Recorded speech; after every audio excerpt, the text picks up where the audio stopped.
Let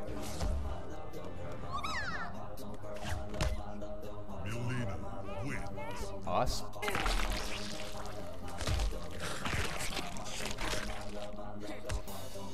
play.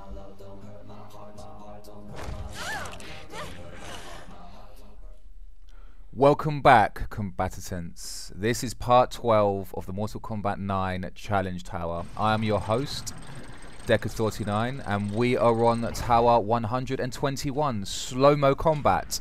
I am playing Raiden. I am fighting against both Nightwolf and an attempt by the Xbox Live dashboard to download some classic Sub-Zero and Scorpion skins.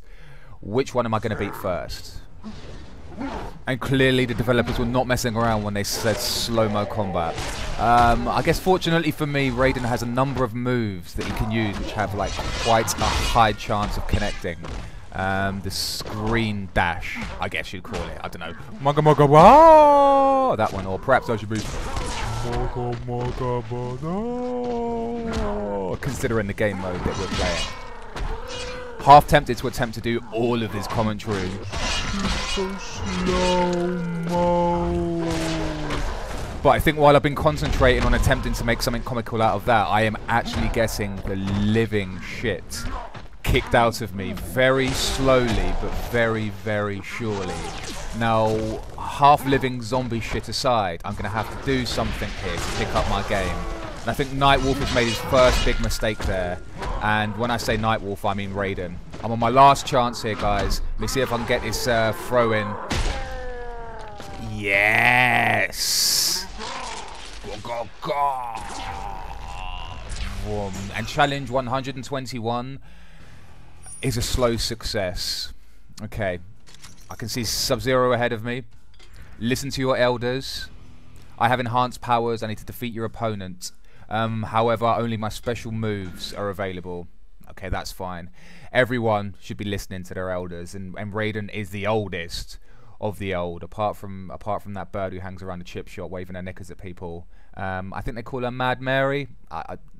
I've never been to her house, certainly. Now let us see what Sub-Zero has to bring to Raiden, the God of Thunder.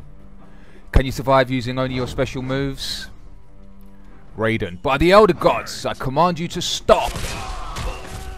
And fortunately, Raiden has quite a good set of special moves. And looking at the state of Sub-Zero's energy bar at this point in time, whoa! I just did a wake up out of a Sub-Zero freeze into a... That was ridiculous. Look at those guys in the background with the masks on, running around with their spears, like they're going to be able to do something that Sub-Zero hasn't. Cheeky little beggars. Okay. Challenge 123 is life swap. Defeat your opponent. Every 15 seconds, your energy bar will swap around. I think I can have a little bit of fun with this one, guys. It may be considered, YouTube, that the trials one had to go through to become a Thunder God, an elemental being of pure energy, was the most difficult challenge that one had to face. Clearly, we would be mistaken, because Johnny Cage has been through the Hollywood machine and has come out a supreme being. And doesn't it just show you, YouTube, I'm putting on my best fights here, my best moves, and Johnny Cage is terrorizing me. Surprise! Johnny Cage, you just got hustled, my young man. For as difficult as those producer meetings may be, you want to look the Elder God in the eye and tell them, I'm not exactly sure where Shang Tsung is, to be honest. And see what happens next, young man. Okay, challenge 124 is have to share. And the detail there informs me that a significant buff will swap between the players as the match progresses. So, similar to the match we just had with Johnny Cage, to be honest. You are not prepared for such power. Kang Lao says, we shall see. Okay, off to a bad start here. Kung Lao has the super buff. The hearts with the 2 arrows through it. Either Cupid has got very, very excited this year, or I should probably start considering myself in deep shit, as it were. And I am hoping that this flips over to me fairly quickly. Okay. Now I have the power.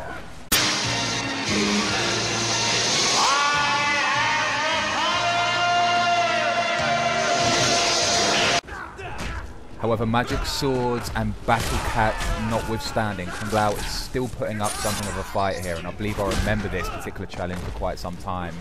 I'm quite a jump-in type player, and one of the things that I'm observing is that Kung Lao is always on the lookout to wake up with a super hat spin.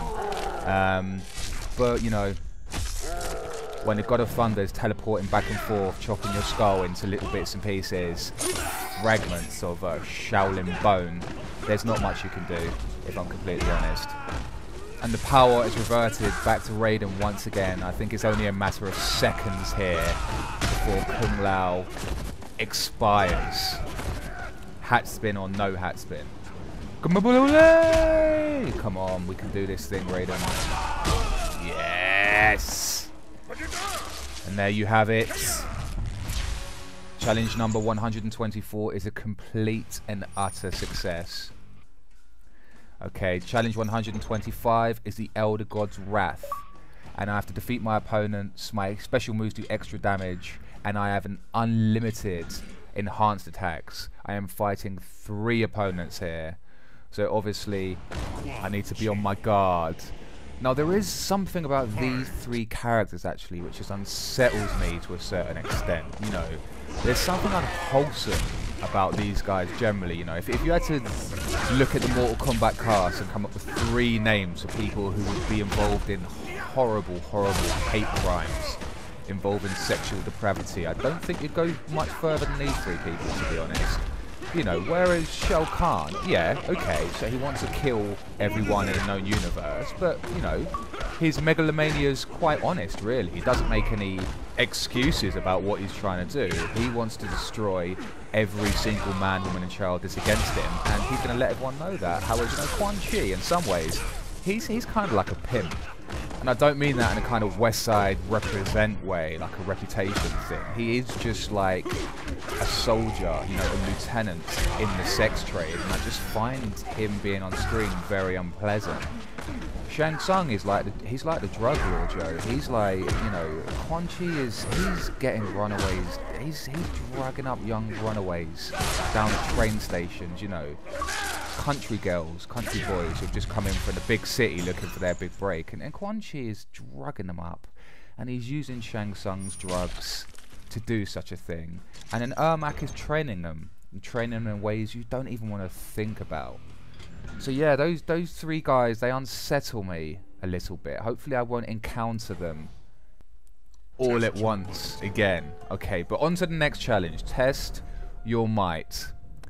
I am tempted, YouTube. I'm really tempted to make a joke about Raiden giving head here, but you know, is that something I could do to just legitimacy, the honor, the elegance of the Thunder God?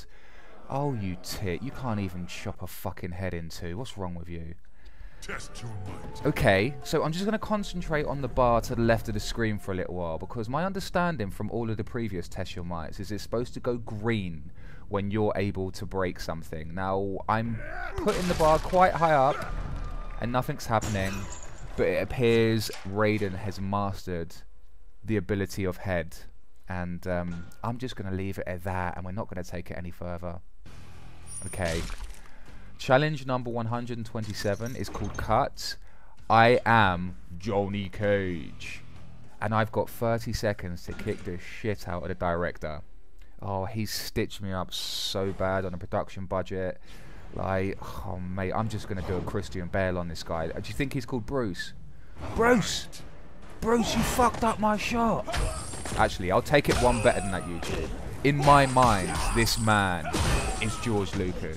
Okay, to be fair, he's been on the Atkins diet for about 482 years, so he's significantly skinnier than George the Hut Lucas, you know, that man that we know and love, that is re-releasing Star Wars again in 3D, and is re-releasing the special editions. Oh, don't even get me started. Yeah, just keep, Johnny, just keep punching him in the fucking bollocks. Oh, gosh. That's the only way a heart needs to go out. That's the only way. Okay. Challenge number 128 is Double Trouble. Cage must beat his doppelganger with 25% health or less. Okay. Okay, I like the way that he's dressed. He's obviously just come from some sort of cocktail party. I can't say I imagine getting a body double part in a Johnny Cage production is any great cause for celebration, to be honest. However, from the look of this guy, he may just be going for the main part. Alright, let's see what we can do about that. There does seem to be a theme here of us doing the splits and waving our fists at each other's crotch. That is symbolistic of everything man has ever, would ever, and can ever stand for. Oh, obviously the body double is very clever, not falling for the ultra. I'm down to under 25% health. All it needs for me now is to do a couple of shadow kicks. Oh, wow! What did I just kick him into? Jesus! He fell into the mechanism of the church bell and just got obliterated. Okay, challenge number 129 is called Old Friends for Dinner. It looks like Sonya Blade and Jax, whose surname I do not know, are both zombified, and they appear to want an old friend for dinner. I suppose this is my cue for a number of jokes about eating Sonya Blade. I believe I may take the high road here, the high ground YouTube, and just let that ferment in your imagination. And you know, you can come up with your own jokes. Just put them in the comments. I'm happy to read them out on the next episode. Okay, so this is another 2-on-1. Oh, once again, you know, I'm not going to make any jokes about 2-on-1 with Sonya Blade. But, once again, feel free to post some stuff in the comments. I will not be displeased. And should I just say that Sonya ate me? Is that... Oh. Zombies are not too smart, YouTube. As you can see, Jax walked straight into the ultra there. I put my chin out and he went for it. And I gave him a cage special. And while we're talking about cage specials, that would also be another fantastic opportunity to make some Sonya-based sexual references. But once again, I'm a gentleman, a scholar, and my credentials as such are just completely unimpeached. And I'm going to continue having it that way, YouTube. So just, if you've got anything to say, leave it in the comment. Let's refocus our efforts on winning this fight, YouTube. Now, I'm trying to keep them at a distance as much as I can, as you can see. Every time they actually jump on me and bite me, they get a damage upgrade. You can see next to the faces there, the pictures of Jax and Sonya Blade up by the entry bar. They do actually have a little metric there, and so they've got one instance of health upgrade at the moment. Fortunately, I'm doing quite well, and I have won. So well done, Johnny Cage. And I managed to keep it clean as well. So everybody's a winner tonight, I think, YouTube. Okay, challenge number 130 is they have adapted. We once again have the formidable team of Hollywood's finest Johnny Cage and the New York Police Department's worst, Curtis Stryker, teamed up once again to take on the legions of undead. Okay, they have adapted. The zombies have changed to become immune to your attacks. It looks like they've made an agreement between them. Johnny Cage takes the dark coloured zombies and Stryker takes the light ones. Now, I am not going within 100 yards of the racial implications that discussion and that choice just suggested, but you know, all I will say is Hollywood and the police department doesn't take a genius to figure out what they just did, does it really? I have to do 25 of the what these two are referring to as the different coloured zombies, and so far I'm doing okay. Once again, this is one of those game modes which is just training you in the use of special moves, so it's just repeat, get your muscle memory on the go, get you ready to do it at a moment's notice. Now, personally, if it was me, I'd probably be a little bit more worried about that 250-foot dragon, which is perched on a building not too far away from me, but you know, each to their own, I suppose. And on that note, we've come to the end of our scheduled programming. I would like to invite you to leave comments should you feel the need to, and I will put another video up soon. Thank you for your patience, YouTube. Goodbye.